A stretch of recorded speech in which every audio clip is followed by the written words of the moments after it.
Hello and welcome to SentencingStats.com. I am Mark Allenbaugh, and I will be running through a presentation for you today on 30 years of federal sentencing guidelines in pictures.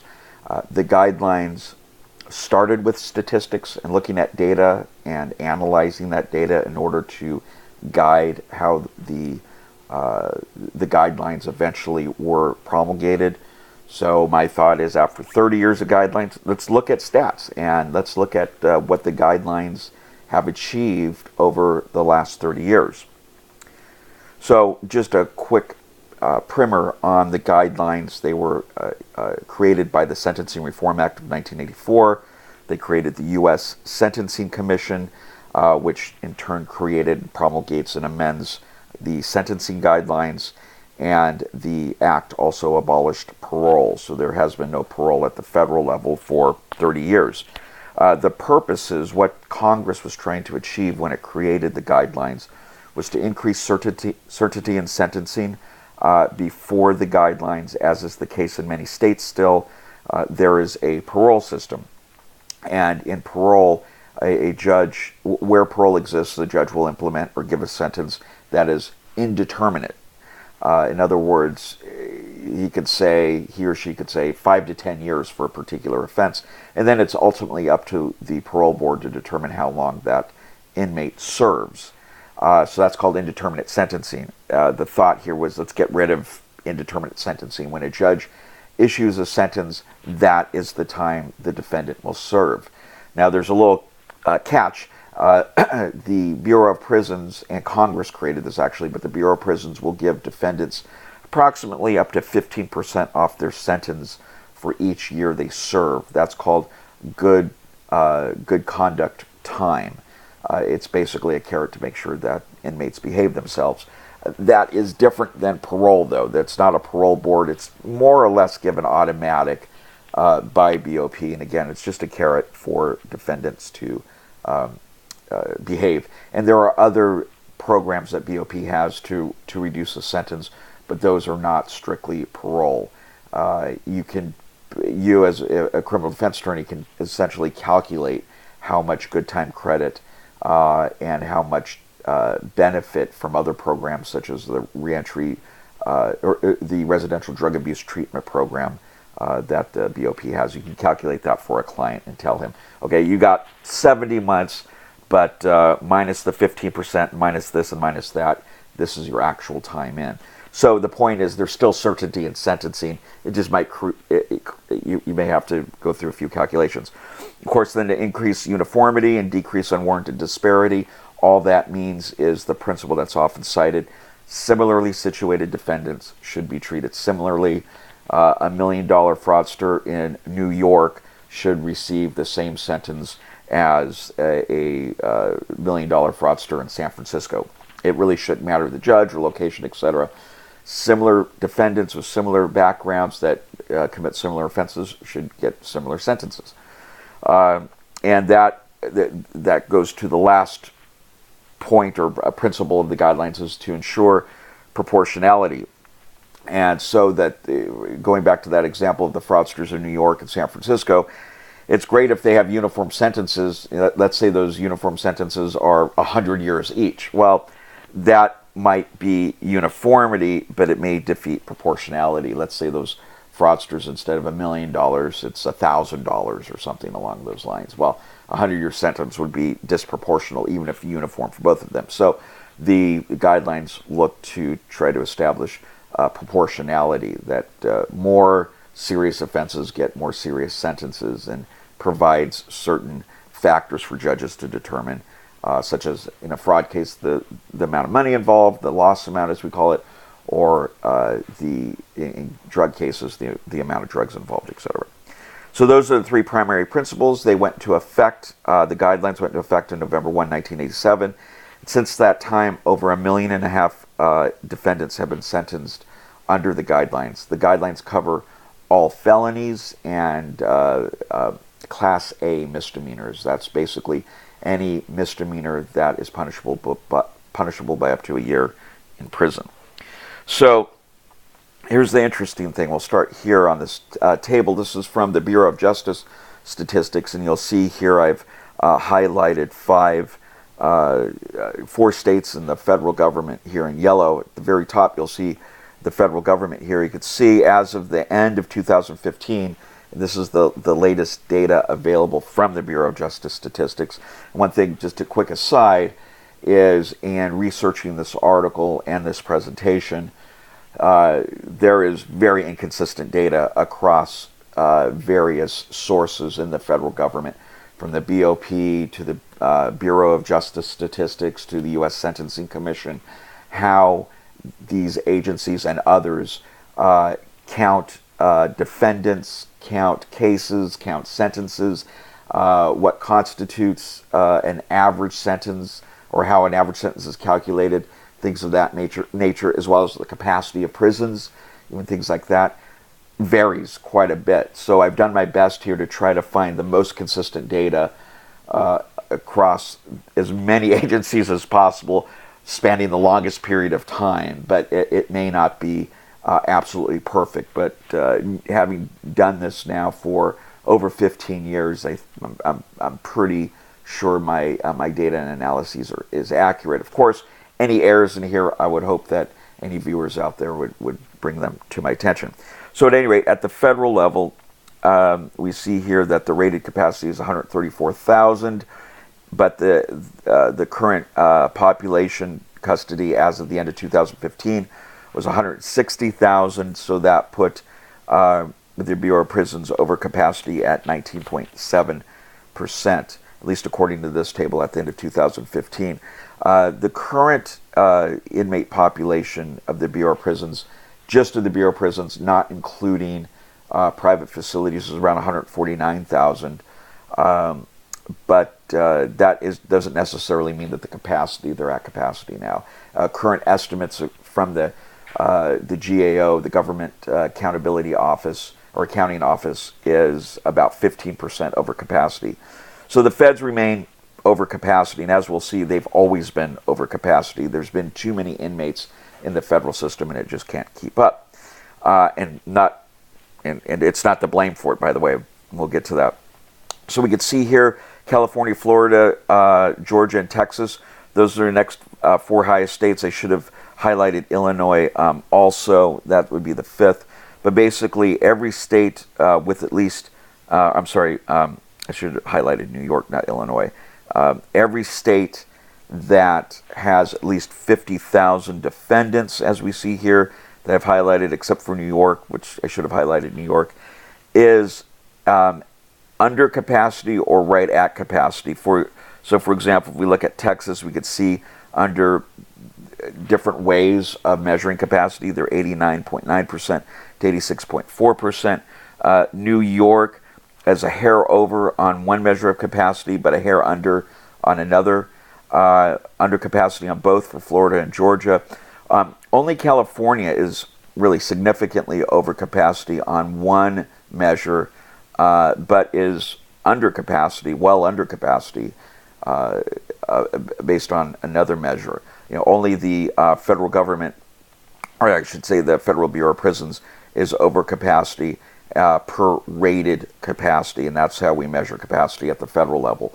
And again, so the takeaway is not only is the BOP the largest of all the prison systems in the United States, but it's also the only one that is well over capacity by the measure that's being used there. Only California, of course, is on one measure it is, and on another measure it isn't. But at any rate, that's pretty significant. So let's look here. This is a kind of a bird's eye view going all the way back to 1980, before the guidelines. Again, the guidelines came into play November 1, 1987, right around here. By the way, the reason why you'll see this throughout the charts, that a lot of my charts are missing 1987 data and 1991 data.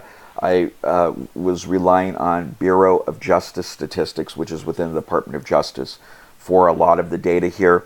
And it was confirmed for me by Dr. Mark Motivans, who is the primary author of a lot of these, at least over the last 10 years, that in 87 and 91, there were no Bureau of Justice Statistics reports that were produced that year. Not sure why, but it is what it is. At any rate, we can see here the enormous growth in the Bureau of Prisons population. Now, again, the point of my presentation is 30 years and pictures, of the federal sentencing guidelines. But at the end of the day, this is what the guidelines do or does, is put people in prison.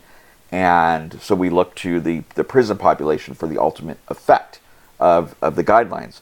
And we can see here it's starting to grow before the guidelines, but once the guidelines go into effect, the prison population really takes off. And it peaked out in 2013 at about 219,000.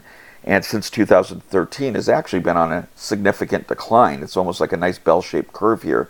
And it's now down to 192,000.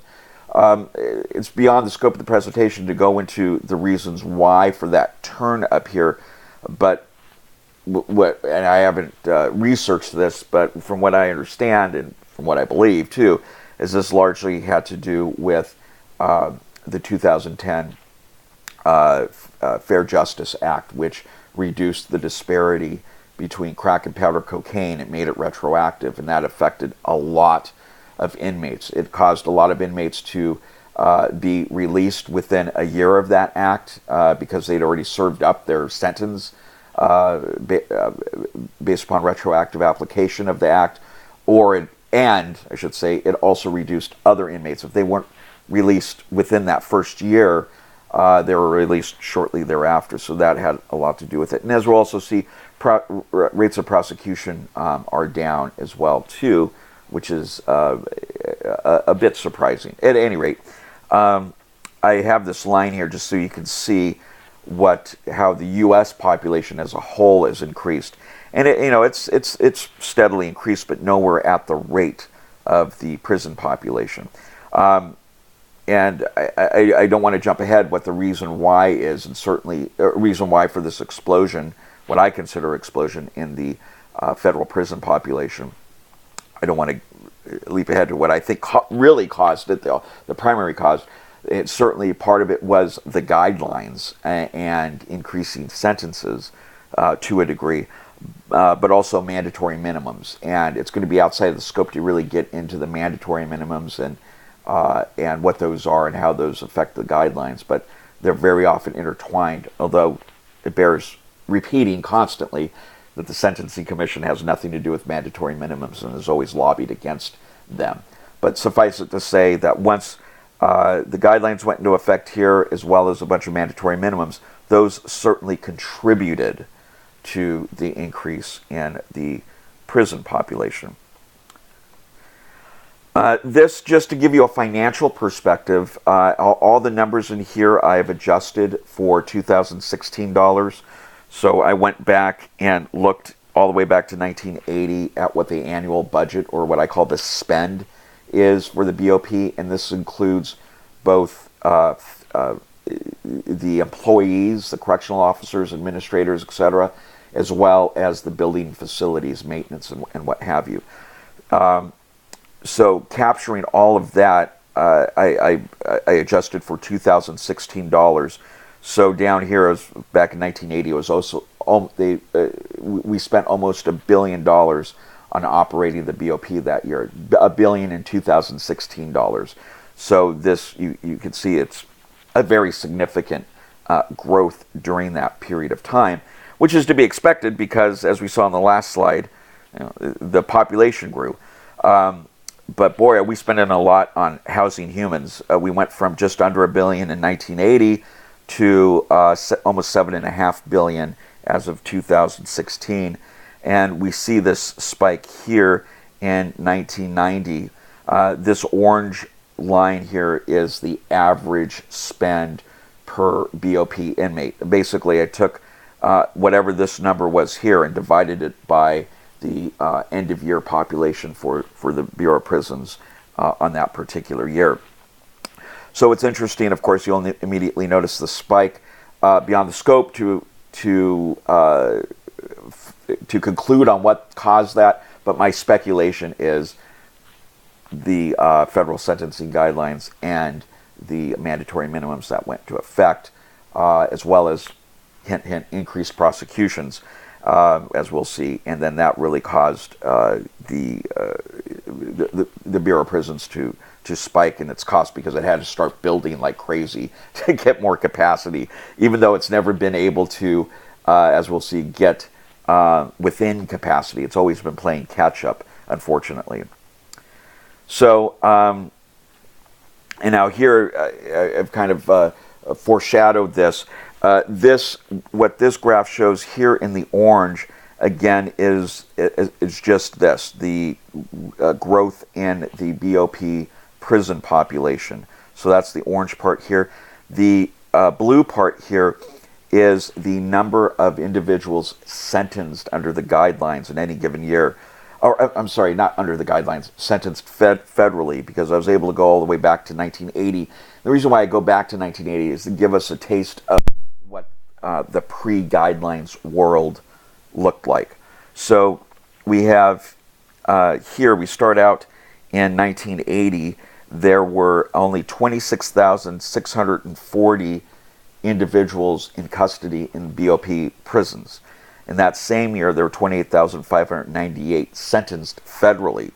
Of course, after 87 is when they start getting sentenced under the federal sentencing guidelines, because, of course, those go into effect, which was right around here. I just note 1984 here because that's when the Sentencing Reform Act was passed, although it didn't, again, have any effect until November 1, 1987.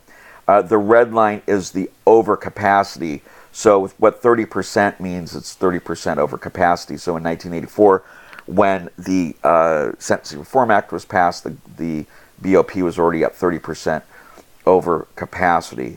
And we could see it skyrocketed back in 1990. BOP was able to catch up, opening more facilities, which caused it to go down. But as we'll see, even as of 2016, estimates are that still 15% overcapacity. Now, its overcapacity rate, as we see, has dramatically decreased over the last few years. And that's pretty obvious. Why? Because not because of increased capacity in terms of additional prisons that have been opened, but that the number of inmates has been going down. But also, interestingly enough, the number of the individuals being sentenced has gone down as well, too, which of course feeds this number. And this has nothing to do with the Fair Sentencing Act of 2010. The blue line is basically a result of decisions by the Department of Justice on what to prosecute and how frequently to prosecute cases. But this, of course, here is affected by legislation or court decisions. So now we've gone through that. So now I'm going to ask, here's the ask. What caused, or what really caused, the federal prison population explosion? Well, let's go through some common things first that actually do comport with intuition. And without trying to be so abstract, what I mean here is, well, prosecutions went up. And as we can see here in the blue line, this is overall prosecutions. These are not people that were convicted and sentenced.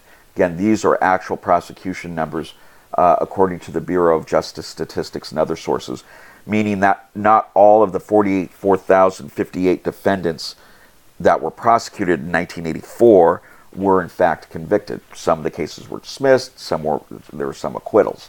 So, but this just goes to actual prosecutions, which I thought was interesting to look at. We could see there was a big downward spike here in 1992, which corresponds with this big bump here in 1990. What this tells me, if the BOP is at overcapacity, somebody was crying, "Uncle, stop with we can't take any more."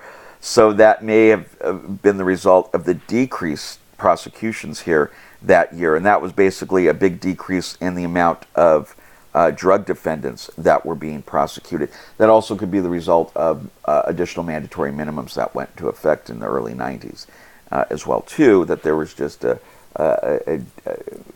maybe more states were taking the cases, what have you. At any rate, that spike alone is interesting, but we'll just move on. We can see that there's been, up until 2011, a pretty steady increase in the number of prosecutions, which after 2011 dropped significantly. And that obviously had a lot to do with the Obama administration looking for alternatives to prosecuting individuals, or just declining to prosecute them, being more selective in the cases that they're taking.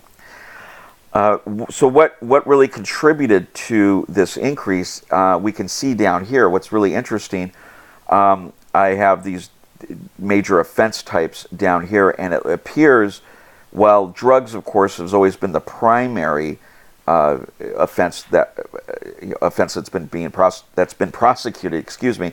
If we look at the green line here that shows immigration, and so really that is the contributing factor, the primary factor for the increased prosecutions is immigration offenses, primarily illegal reentry offenses.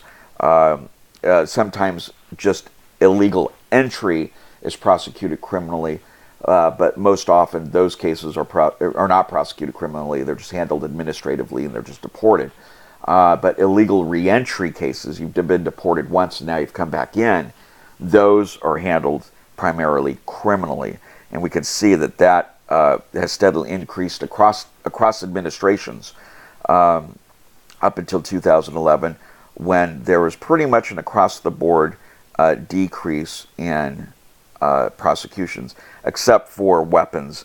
That has started going down back in the mid-2000s, and a tiny bit of a curve going back up, but not much there. Violent offenses and nonviolent sex offenses is the way that I track these in the Bureau of Justice Statistics. We can see down here make up a paltry amount of prosecutions. But I want you to keep an eye on that other or nonviolent sex offense. And what I believe that encompasses are child pornography offenses, and we're going to get back to those in a bit here. So point being of this, increased prosecutions, of course, that's going to contribute to the population explosion. Now, what I've done here is also looked at average sentences, and I have two sources for average sentences that I've superimposed on this chart. This chart, by the way, is just basically the same as this one. I just chose to use columns instead of that big area to make it a little bit easier to read, and forgive me if it isn't. So again, we have here in the orange the BOP population, here in the blue, that's the number of individuals sentenced each year after 87 under the guidelines.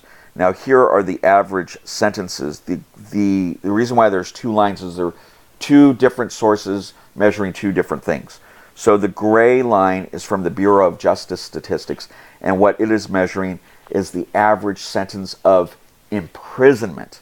In other words, any sentence of probation is not considered when computing that average. So this is just, if you're going to get a non-probationary sentence, how long you go into prison for, essentially, is what it's saying. And in 1984, it was 47.3 months. We see, and that was before the guidelines. Guidelines go into effect right around here.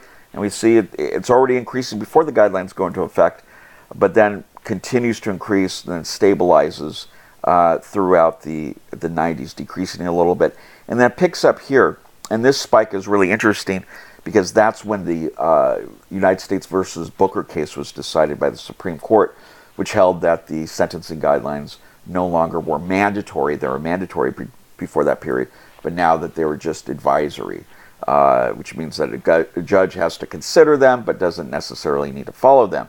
And apparently judges didn't like following them because sentenced right after Booker, we could see a steady decline in sentencing, where as of today, it's not the same as in 1984, but it's certainly a lot lower than it was pre-Booker, or right at the Booker apex, I should say, where it's only 55.4%, or 4 months.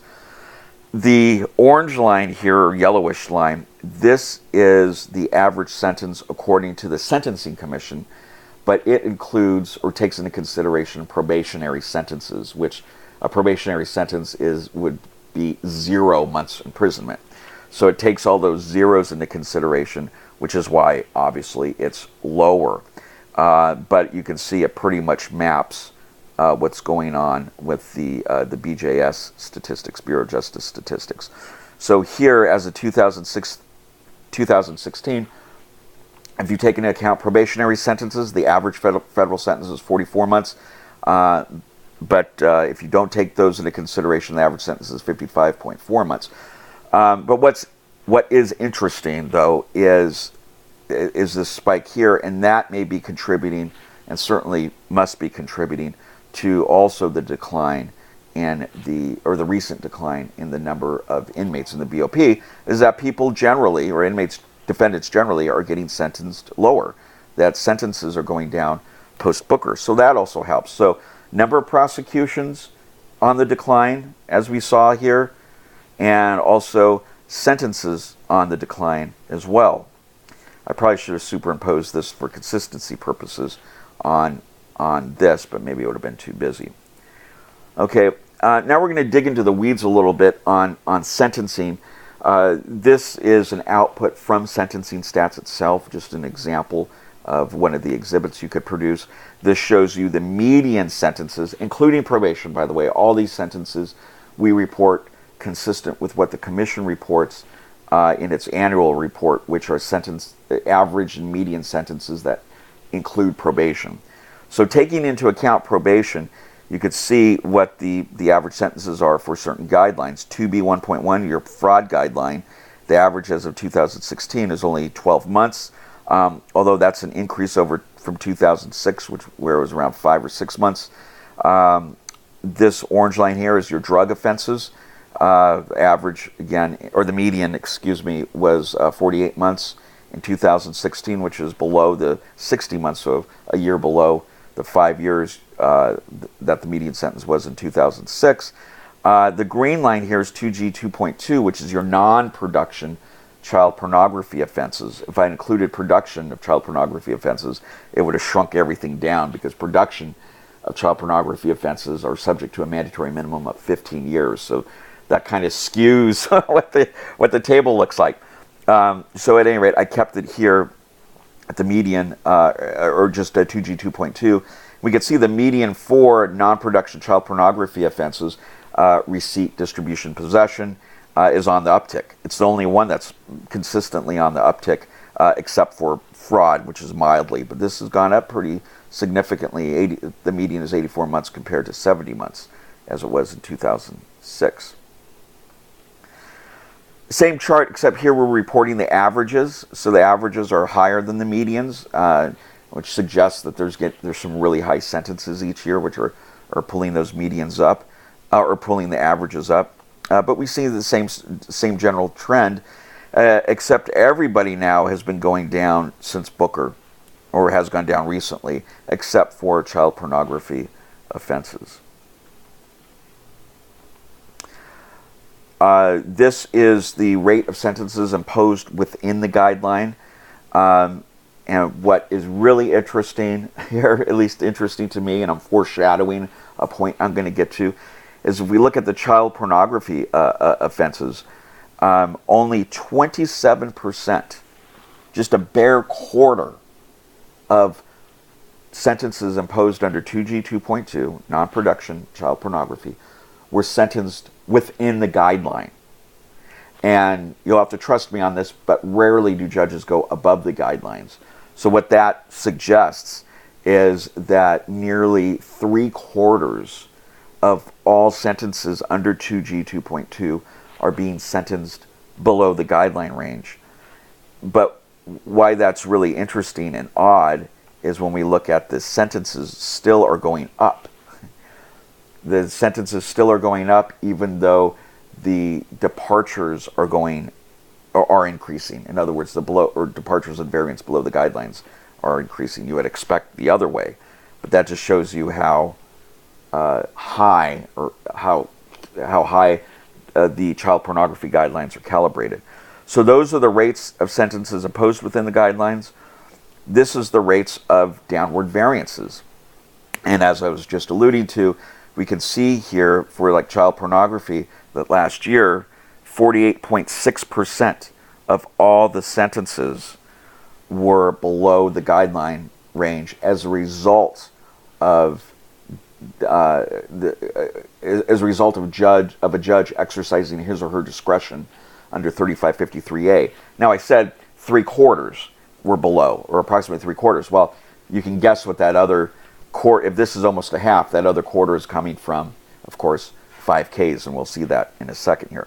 But what you can see, the big takeaway from this is that the rate of downward variances pretty much increasing across the board. Now, of course, this isn't every single guideline, but these are the top 5 guidelines. These guidelines alone account for about 80% of all the sentences under the guidelines in any given year. So you can see that there's a general upward trend. In other words, downward variances are increasing. And this just shows you the average below the guidelines. So if your guideline, for example, the bottom of your guideline range is 100, what this would indicate up here is that the judges on average are going down 61.7 months if your guideline was 100. So this is fraud up here. As you can see, fraud cases, when judges decide to go down, and in fraud cases they're going down almost 40% of the time. Or sorry, excuse me, that's the wrong chart here. They're going down 28.7% of the time. So in that just over a quarter of the time that judges do decide to impose a sentence below the fraud guideline, they're going way down, 61.7% off the bottom of the guideline range. So, and then here's departures. We can see that there's a general increase in the rate of departures, even for child pornography offenses, which was somewhat surprising. They're around 20% as of last year. So this is how frequently the government is seeking a 5K 1.1 motion for a downward departure. We can see there's, again, a general increase upward, except for immigration cases, 2L1.2, the illegal reentry. It's a little below what it was in 2006. It went up for a bit and then started to decline around 2012. And when judges do award a 5K or grant a 5K motion and award the departure, they're, like they were with variances, they're going down significantly, with the winner again being 2B1.1. Here they're going down even more, almost 70 or 69.2%. And here I've marked in green the for 2G 2.2, they're going down almost half, 43, almost 44% off the bottom of the guideline range. So judges are giving, on average, very healthy downward departures for substantial assistance under 5K 1.1. And again, the frequency of those are generally increasing, except for immigration offenses, and the degree or the magnitude of those departures are increasing generally. So some observations so far. The annual number of prosecutions has increased 40% over 1988 levels. What the asterisk refers to is I don't have 1987 because it doesn't exist. So we use the next year, which is probably a better indicator anyway. You have over a full year under the guidelines under your belt at that point. So using 1988 as the benchmark, prosecutions have increased over 40%, although they have decreased recently, as we've seen, 24.2% from the 2011 prosecution peak. The annual number of sentencings, obviously, has also increased 56% over 1988 levels, but have decreased approximately the same 21.4% since the 2011 sentencing peak. In other words, the number of people sentenced that year. And as we've also noticed, the overall, the average and median sentences have been decreasing, while downward departures for 5K 1.1 and 3553A judge-initiated variances have been increasing in terms of frequency, but not just frequency, but also magnitude when those are granted. Judges are going even more and more, or farther and farther below the guidelines than they have in the past when they do decide to depart or vary. So some further observations now. The Bureau of Prisons inmate population, as we saw at the beginning, remains larger than any state's. It's still at 15% over capacity, it was at least estimated capacity, although it's at the lowest overcapacity level during the guidelines era. And that what's really contributing to that, as we saw, is the recent decrease in inmate population, of course. No state with over 50,000 inmates, though, is at overcapacity, save for New York, technically at 1% over, so we'll say it's right at capacity, and California, but just on the design, not operational capacity.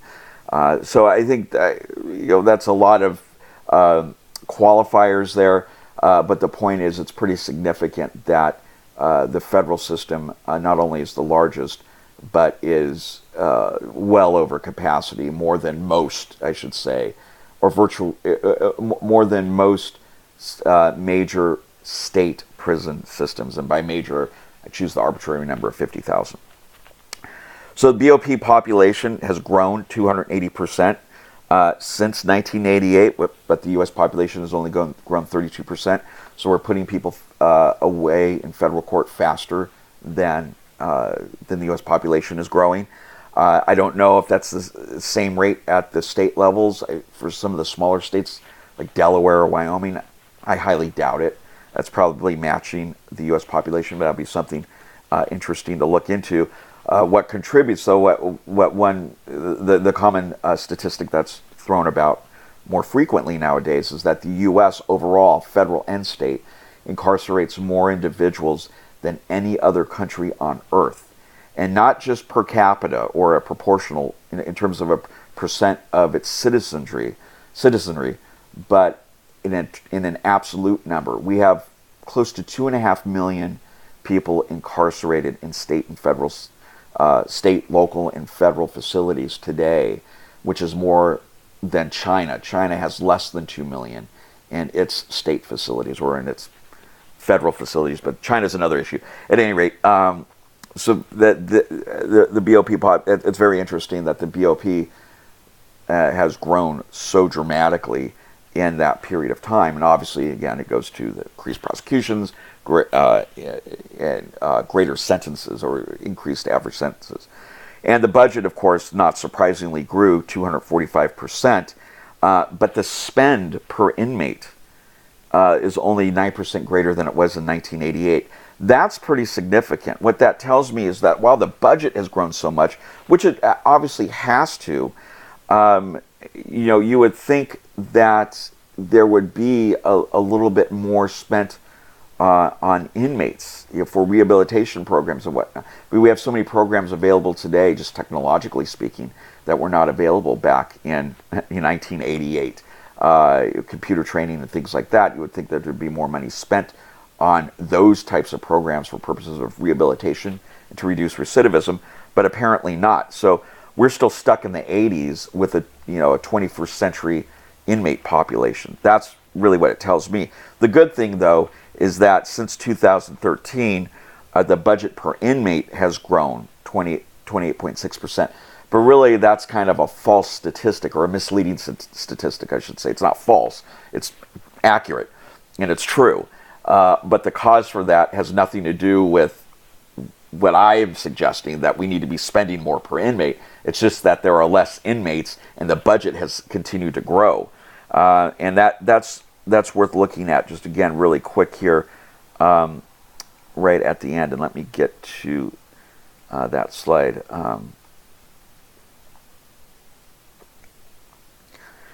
Okay, here, this slide shows, again, the BOP population from 1980 through 2016, and superimposed on here in that orange line is the annual spend. And again, it's inflation adjusted, so all dollars are 2016 dollars. What we can see here is that in the last 3 years, while technically the last 4 years, while the population stayed flat or started to decrease, the spend continued to increase. So now there's this big gap here. Well, that gap is what accounts for, get back here to this number. That's the increase in spend. It's because they're, and perhaps they should be doing this to a degree, keeping that spend up, so more resources now could be devoted to inmates to reduce recidivism and additional programs. So we've talked about increased prosecution rates. We've talked about increased sentences, although those sentences have maintained and actually have decreased since Booker, as we saw here. They increased initially, but then kind of stayed the same, increased around Booker, and then have been decreasing since Booker, which may explain this delayed decline here. So they certainly may have contributed to this, but again, what we're trying to figure out is what causes, or what I'm trying to figure out is what caused this explosion here at the beginning. The sentences were already increasing even before, and they stayed high. So we could say pretty much high sentences may have contributed, or increasing there or increasing here. So increasing sentences certainly contributed to the initial explosion, and as we can see, decreasing sentences are contributing to the decrease in the inmate population. But was it sentences alone and increased prosecution alone that contributed to, or just those two factors? And the answer, I think, is no. There is a big, big factor that has not been, I think, adequately addressed by the Commission or Congress over the last 30 years, and is just starting to get some much needed attention. And that is the type of sanction imposed. What this chart shows is it basically breaks down the type of sanction imposed in any given year. So back in 1980, the bulk, about 54% of defendants, received a non-custodial sentence, primarily probation or a mixture of the two. The rest received actually only 33%. This is a little bit misleading in that the blue should be a little bit lower or less than what I have here. But 33% in 1980 received straight incarceration. The rest received some form of probation.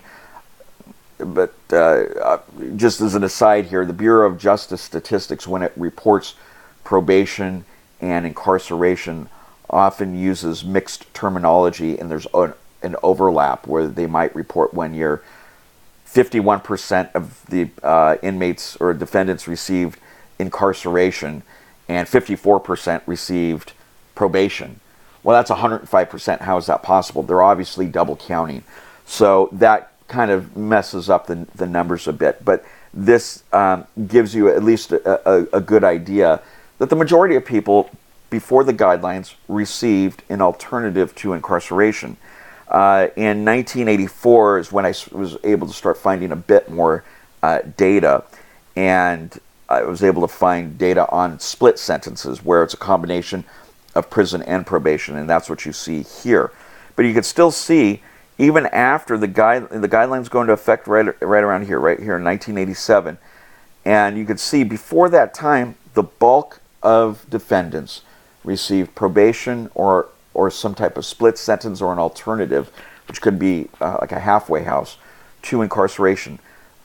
Incarceration, meaning prison, was not the default sanction. But once the guidelines went into effect, November 1, 1987, we see this dramatic and consistent decrease in probationary sentences. And that obviously is a result of when the guidelines went into effect on November 1, 1987, if you had committed an offense before that time, the guidelines did not apply to you because of ex post facto issues. So it took several years for the full offender, for basically the bulk of federal defendants to be sentenced under the guidelines in any given year. Again, because of ex post facto considerations. So the guidelines basically weaned themselves in. And that is why, at least I think, this is not a more dramatic decline, because the guidelines have no preference or very little preference for probation. The sentencing guidelines prefer imprisonment as the default sanction, except in very, very, very, very low level cases. Primarily, they have to be low seriousness and very little criminal history to no criminal history. At any rate, the big picture here is to see the dramatic decrease in alternatives to imprisonment. Here in 1996, that's when the Commission first published its annual report, and so I was able to glean from that a better breakdown on the types of alternatives to imprisonment. And there are three main ones, at least reported by the Commission: probation here in orange, probation and confinement here in, and that confinement is like a community confinement, so not prison. So like probation as well as home confinement or something along those lines, home or community confinement. And then here is what we would call a split sentence. So instead of 12 months of prison, you get 6 months prison and then 6 months home confinement or something like that. So we can see, though, even since 1996, when the Commission started reporting its data, how those have decreased. And the rest, that's all prison. That's all prison. So as of 2016, only 7.3% of federal defendants received straight probation. Only 7.3%. The rest, and very little, basically 5.3%, received some type of probation or a split sentence. They got some type of confinement here. And then 87.5% here received prison. That is the big problem with, or the primary cause, I believe, of the prison explosion, of the explosion in the prison population for BOP. And this graph kind of brings it, or this chart brings it all together. This blue line here is the percent of people that received straight incarceration. And again, the numbers might be a little off because before 1996, some of these may have included, some of these numbers may have included, 1996, may include some form of alternative to incarceration. But needless to say, these people received incarceration. Some of them may have received an alternative as well, but very few did. It's all primarily incarceration. So we can see here in 1980, oh, excuse me, strike that. No, that is not correct. This blue here is everybody that received only imprisonment, only, and no alternative to incarceration. So excuse my flub there. So we see in 1980, 30%. Now in 2016, 87.5%. And we can see what happened, right? The guidelines go into effect right around here. There's already an upswing in giving people more in prison. I mean, that was kind of the, during the 80s, during the Reagan presidency. You know, there was the war on drugs, getting tough on crime. And so we see that effect here. More defendants were getting sentenced to prison because of the crack scare and everything. And that was the impetus, ultimately, for the Sentencing Reform Act of 1984, which was the war on drugs. So we can already see that incarceration is taking over as the default sanction and not probation anymore. And it continues, obviously, after the guidelines go into effect. The guidelines basically solidify this movement towards incarceration, and that continues all through the history of the guidelines. And at no point is it going down. We don't see any indication here.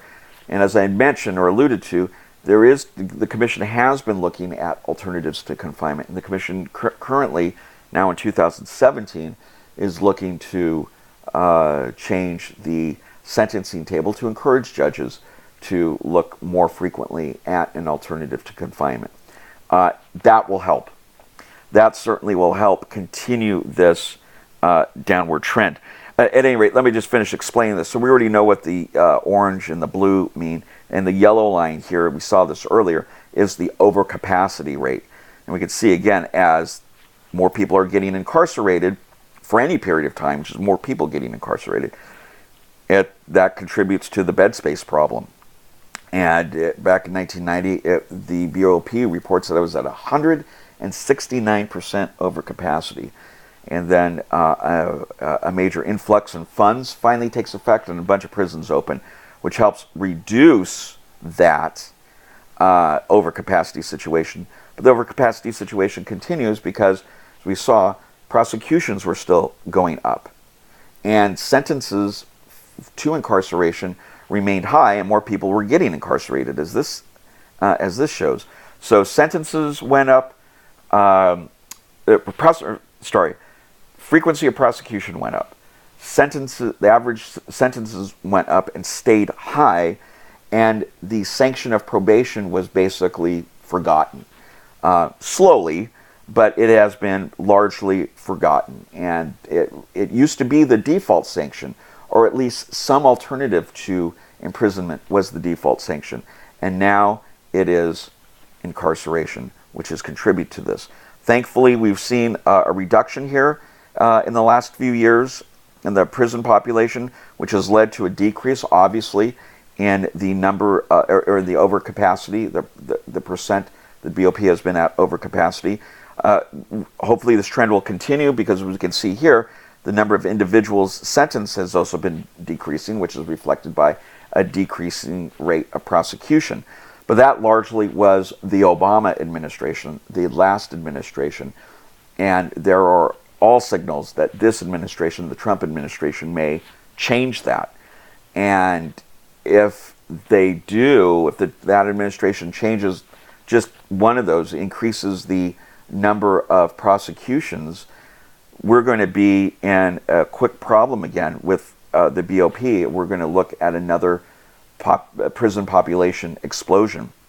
So it's only going to take a little tweaking at something like that, just a few more prosecutions or some higher sentences, and we're going to have a problem.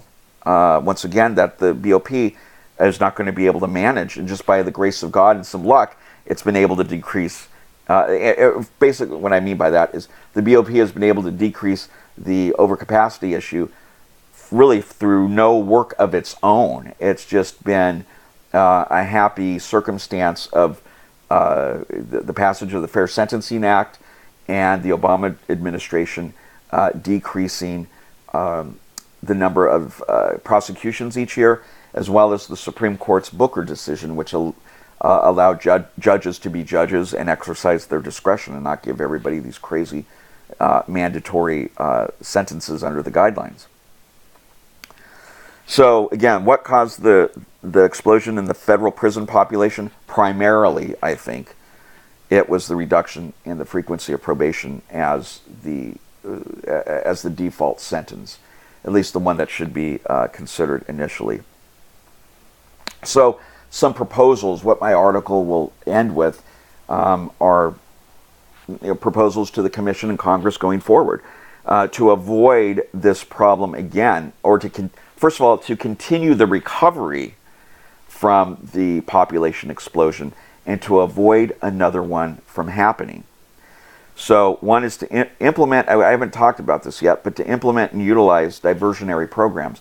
There has been a move somewhat recently, at least at the federal level, to employ pretrial diversion programs, which primarily are for drug defendants or drug offenders, where if you go through, if you're charged with a crime, prosecution will be delayed, or sometimes it will be avoided altogether if you successfully complete some pretrial program. And that has met, according to the Commission just did a study on it, it's met with a lot of success. What courts, and that's not something that the Commission can implement, but it can certainly help encourage, and certainly the courts can do this themselves as well as the Trump administration, is look at implementing more diversionary programs for more defendants. And of course, not the violent offenders, but all the low-level offenders, your low-level fraudsters, of course your low-level drug dealers or drug users, and other low-level offenses. And there's all types of low-level offenses, and first-time offenders. Most people that are in federal court are first-time defendants. So at any rate, so looking at the diversionary programs and implementing more of those certainly will help, because that'll decrease the number of individuals that are actually prosecuted and sentenced and save on scarce resources. Encourage judges to consider alternatives to imprisonment first. We need to get back to probation as the default sanction, not probation as the only sanction, of course, or not probation as necessarily even the preferred sanction, but rather it needs to be considered. And the way the guidelines are drafted now, it completely bypasses probation as a consideration for most offenses, and that's also by statute as well. But so Congress needs to work with the Commission to go back to an era where probation should be considered always in the first instance. And that's not to say that everybody is going to be eligible for it, but certainly I think most people should and can be eligible for probation, or at least an alternative to incarceration. And one thing that the Commission can do, which it's currently looking at, is recalibrating the sentencing table. Of course, my proposal here, and I won't go into it in too much detail, would be a little bit more robust than what the Commission's looking at, and essentially collapse Zone A or make Zone A absorb B and C, and what's right now Zone C, or what's Zone D, make some portion of Zone D essentially like a Zone B or C or something like that. Essentially make more of those defendants eligible for an alternative to imprisonment, which the Commission really doesn't need, in my opinion, doesn't need Congress to pre-approve it. Just make the change, then submit it to Congress and see what Congress does. By the way, as an aside, I think this is part of the problem with the Commission not making any changes to 2G 2.2, which we're going to talk about here in a second. The Commission issued a report to Congress back in 2012 noting all these problems with 2G 2.2, which is the non-production child pornography guideline, which, as we saw earlier, gets more downward variances at a greater degree than any other major offense guideline. The Commission still, since 2012, over the last 5 years, has done nothing to change that guideline. The Commission believes, and I think mistakenly, that it needs it needs Congress to order it to do so first, to pass some legislation to tell the Commission, okay, go ahead and do it. Now, the Commission could do it itself and then submit it to Congress and see what Congress does, just like the Commission always has done. So it's too cautious of an approach, which is causing a lot of problems because it's causing a lot of problems with sentences with that particular guideline, because now that guideline is pretty much meaningless and it's leading to a lot of unwarranted disparity.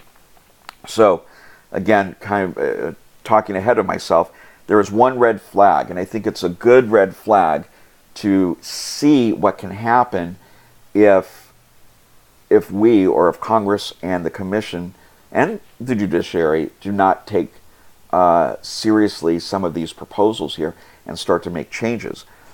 If you look at the sentencing scheme for child pornography, as we saw, well, the sentences are still trending up, despite the fact that departures and variances are both increasing in frequency and degree. So judges are sentencing, or more frequently sentencing below the child porn guideline and at greater degrees. Yet, the trend is still, the average sentence is still going up. And all that says is despite the court's best efforts, it cannot counter how high the 2G 2.2 guideline is calibrated. It is so darn high that even the best efforts of judges sentencing within that guideline just a quarter of the time and departing or varying 3/4 of the time. Even then, the average sentence is still going up. That's just crazy.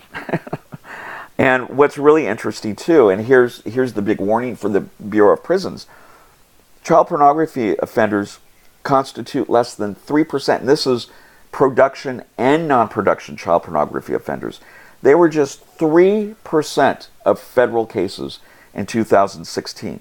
Yet, they now make up, they're the third, sex offenders as a whole, which is primarily child pornography offenders. Sex offenders as a whole are the third largest group in the Bureau of Prisons, even though they make up almost none of the docket. And that's because of these exceedingly long sentences. Once they end, they never leave. And so it just adds and adds and builds and builds and builds. So here is, and I'll be finished up here in a couple of minutes, but this is the number of offenders by guideline. And this is off of the Commission's website. You can verify this with just going to the annual reports or what have you. So what I've outlined here are the top 5 guidelines. Again, these guidelines account for about 80% of everybody sentenced federally. The bottom here, this is 2G 2.2, so you can see how few in number they are. Only 746 of them in 2006. Now it's doubled since 2006, but still very small compared to drugs or immigration. And we can see the number here's the number of cases actually have been going down for these offense categories, and even for here, that is 2B 1.1 fraud. Those have been decreasing recently, as well as 2K 2.1, which are firearms offenses or weapons. Those have been staying rather the same, but even have decreased somewhat in a few years, although there's a slight uptick. At any rate, only child porn offenders have been increasing steadily, even though small amount, in terms of the number of cases each year. So a very small part, and I think this really emphasizes it. But here are the average sentences of actual imprisonment. Now, these are different from the numbers I reported earlier, which included probation.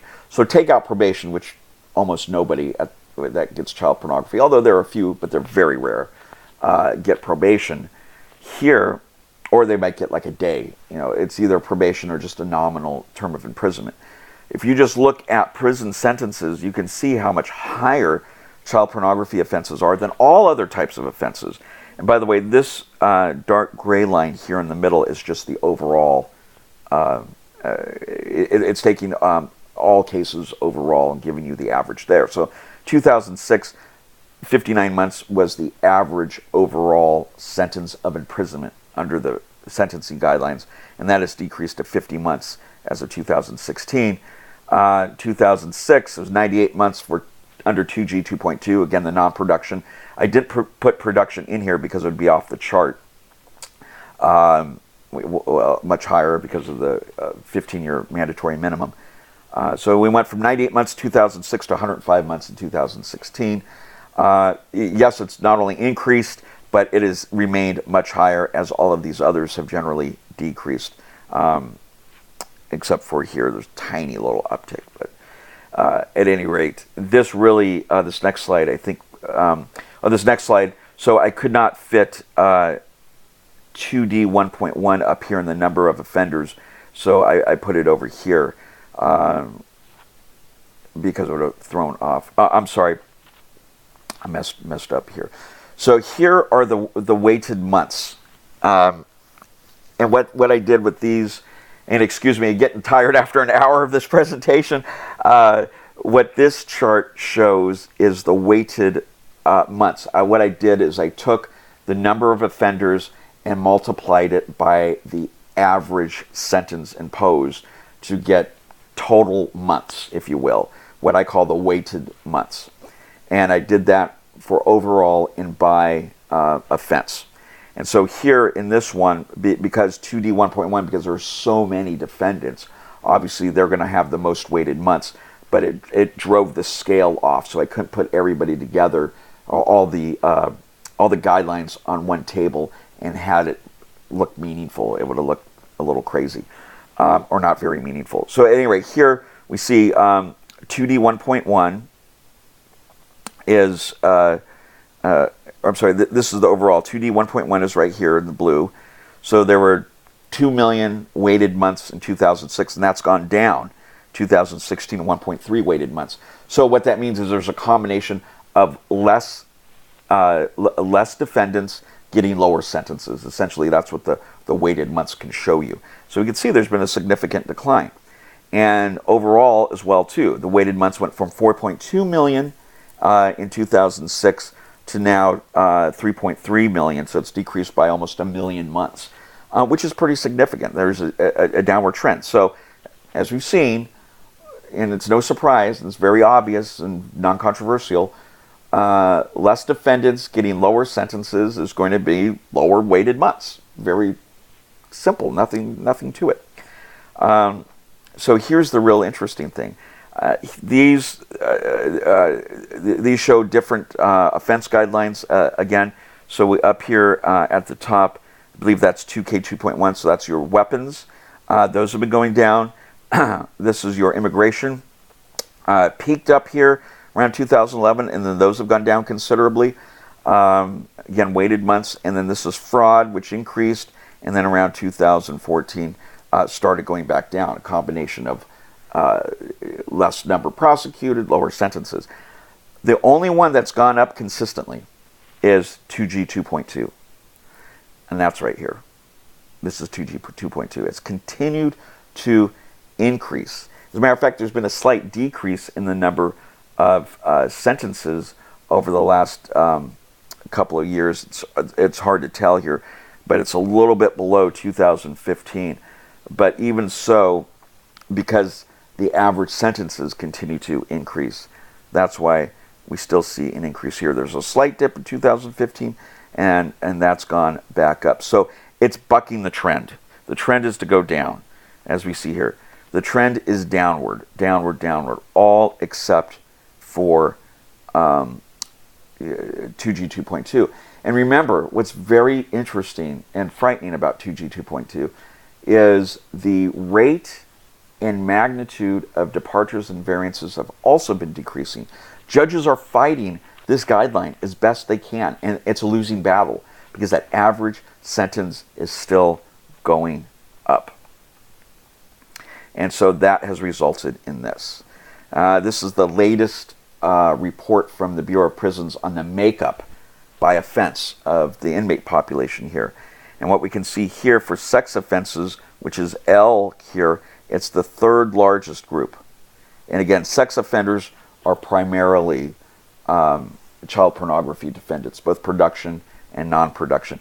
You'll have a few sexual assaults thrown in there as well, or sex trafficking, but they're generally those types of offenses or offenders generally also engage in child pornography. So they're basically all child pornography offenses, or at least that's how the feds get jurisdiction over the case.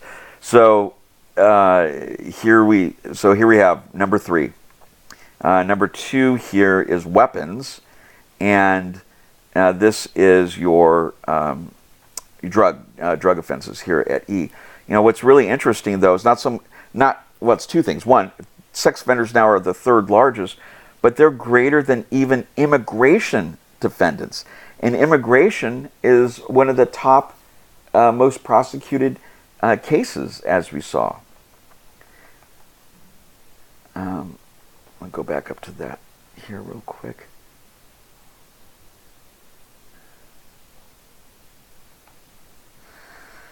We can see here, you know, this is overall up here, but see, immigration is number 2. It was almost number 1 for a while, back around 7 years ago. But here's immigration, number of immigration and drug prosecutions in 2016. But yet, despite being so high, and here is the number of nonviolent sex offenses, your child pornographers down here, almost nothing. Yet, because their sentences are so dang high, you know, we are getting this right here. And that has been steadily growing. So the composition, the makeup of the Bureau of Prison population is changing dramatically.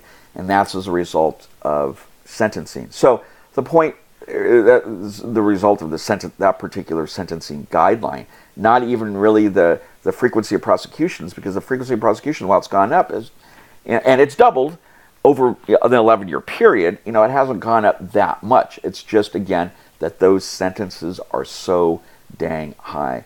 And for production, again, it carries a mandatory minimum of 15 years. So the point isn't so much a critique of 2G 2.2, which I'm no fan of, and very few federal judges that are of both political persuasions or of all political persuasions are either. No judge is a fan of 2G 2.2. At least 3/4 of them are not. But it's not. This isn't so much to criticize 2G 2.2 as much as it is to bring awareness to the delicate balance that needs to be played in our criminal justice system.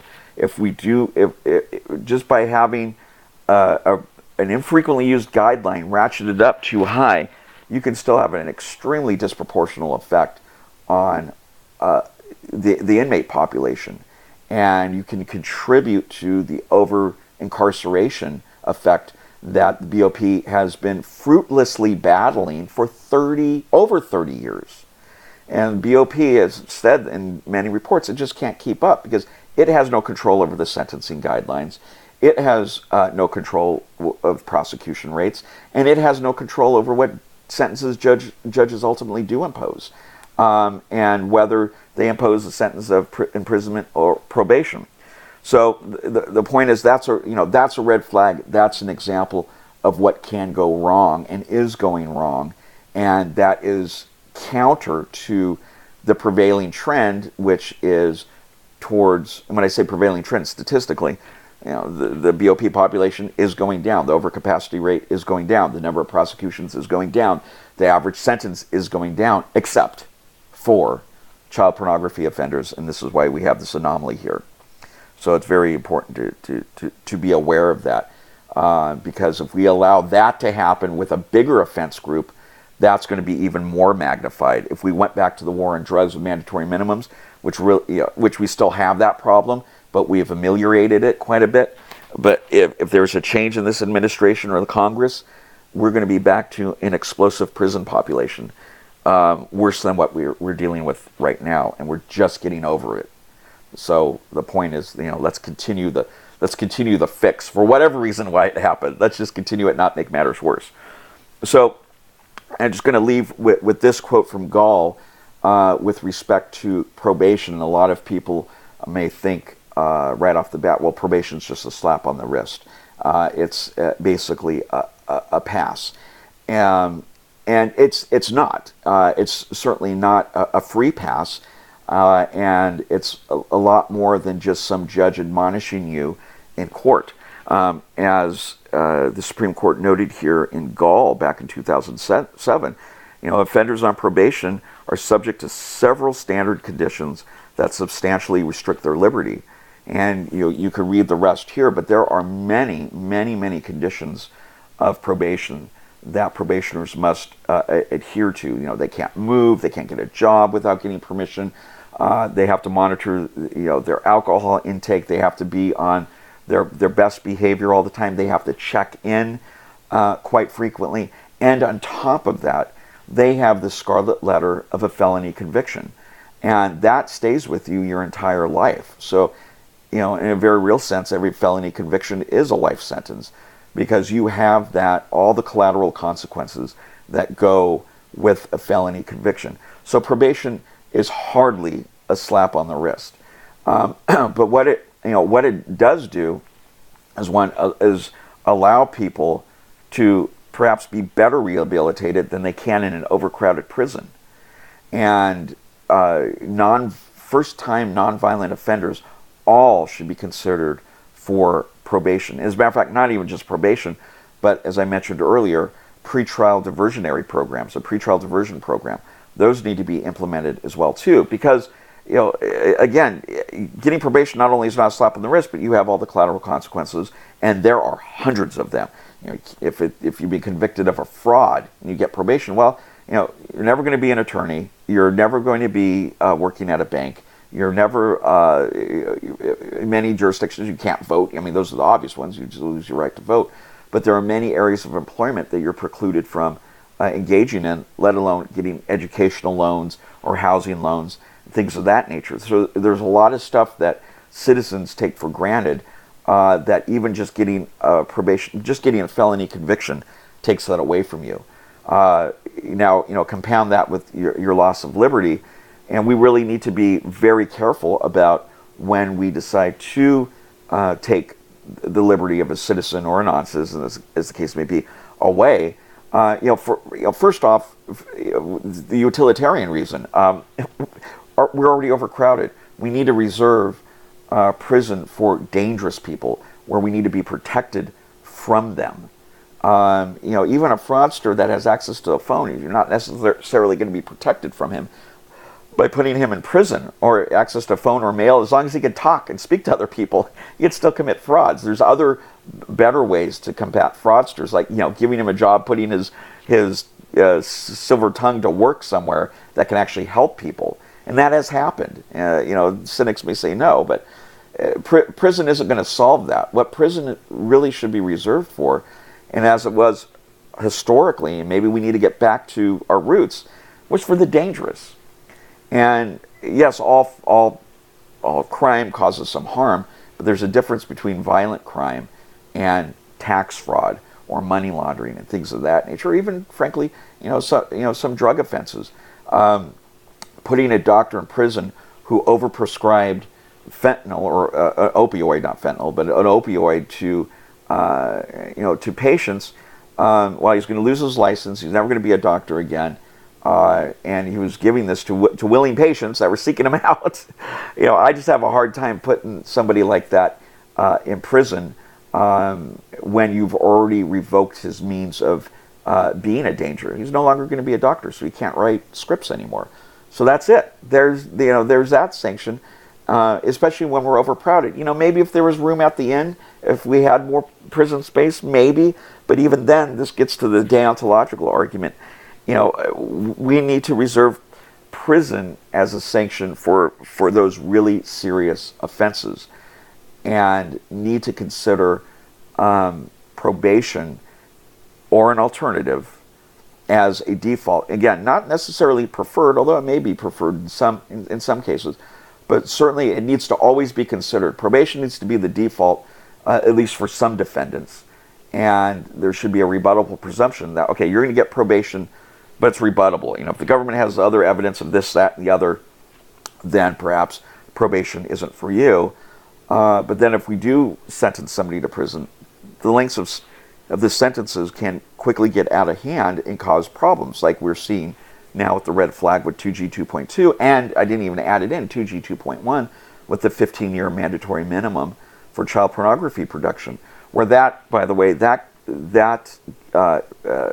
statute for production of child pornography is being applied in cases that no one ever envisioned when Congress passed child pornography, or outlawed child pornography production.